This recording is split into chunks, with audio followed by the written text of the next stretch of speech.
Would it be correct to jump off a cliff? With knowledge of how it will result in harm, you won't with reason. If one claims that it is correct, what is their reason? It won't be for a right reason. They either have mental instability leading to such willful decision-making, or they have become convinced it won't actually result in harm.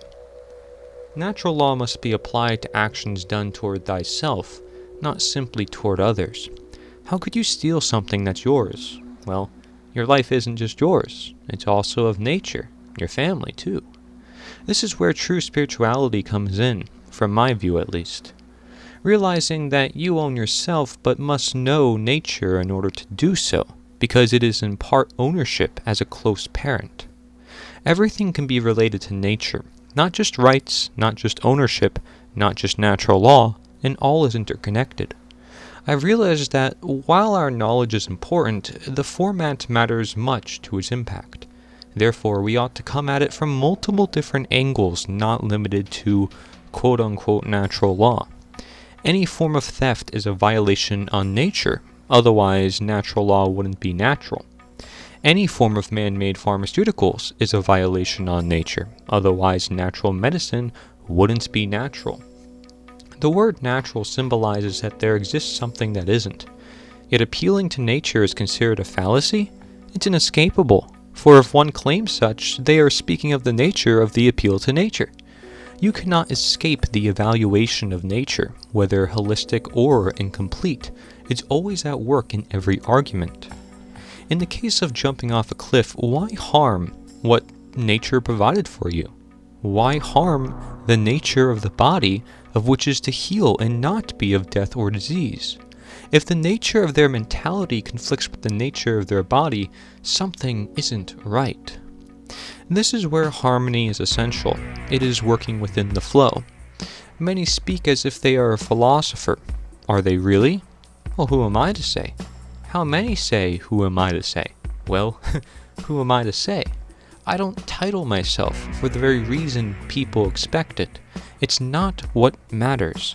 It creates preconceived assumptions. It rids of unique human nature.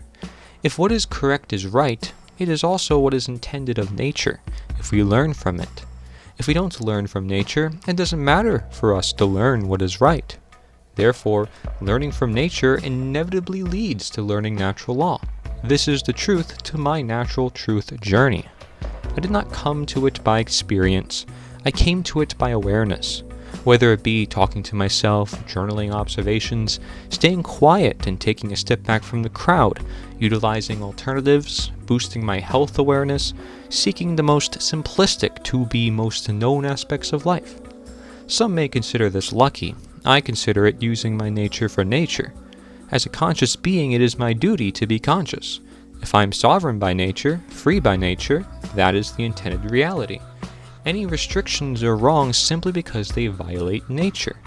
So, are they a form of theft? Yes. Do they violate rights? Yes. But do I have to use the words theft and rights? No. This is because I am describing the same phenomenon, akin to saying karma instead of cause and effect. See, the philosophers of the past cared as much as us, but had different knowledge. They knew they were on track, not entirely sure if they knew it all. Knowledge determines how much one really knows about freedom. To obtain it truly requires to know it truly.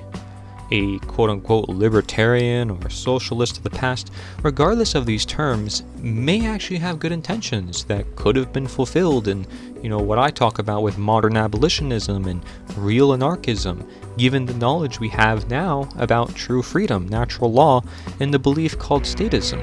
Ultimately, the knowledge we have of nature.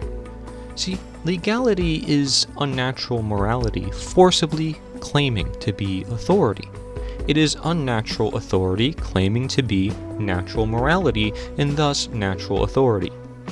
Natural law is natural morality understood to be authority. It is the real natural authority.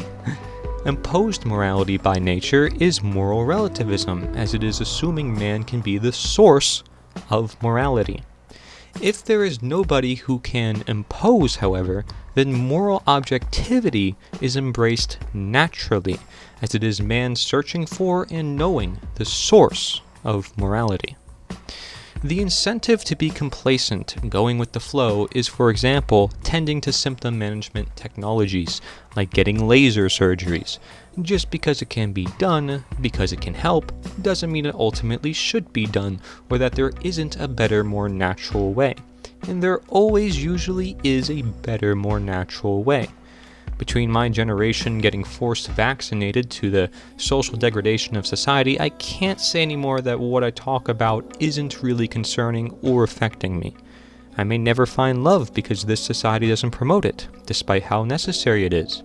You will only recite and remember what is important to you. If it isn't important to you, it will go down the drain. See, importance must be known, which is why it is highlighted among my works. This provides the energy, motivation, and ultimate incentive. It will lead you to all you must know and do. Disease isn't actually the concern. Unnaturalness is the concern. I'm an outcast of outcasts, not to make myself special or to proclaim such specialty. I observe the mentality of all peoples. So, just as I will defend and understand those who investigate conspiracies, I do the same for those who completely follow orders and don't think for themselves, because they are the same people with different environments. Balance naturally manifests unless there exists something that cannot be balanced, something that doesn't actually exist, that nature has little control over, as it was not a creation of nature but of man, not a physical thing but of belief. Nature can only control the realistic aspects, the impacts of the non-existent entity, but it is up to man to rid of his own creation via deconstructing belief and coming to terms with knowledge of nature, so to restore balance. Balance does not guarantee peace, nor a life without chaos. All it guarantees is that chaos doesn't manifest. Thus, the dependence on man falls onto him that he must maintain knowledge of illusions, so to prevent their manifestation of belief. It is knowing the natural versus unnatural, the real law versus the fake law. There is a reason why freedom isn't free, why balance is synonymous with discipline, order, harmony, justice. These are just some of my notes. How about yours? Nature is the answer. You are the question. Learn more about modern slavery in my book, Slavery Gone for Good.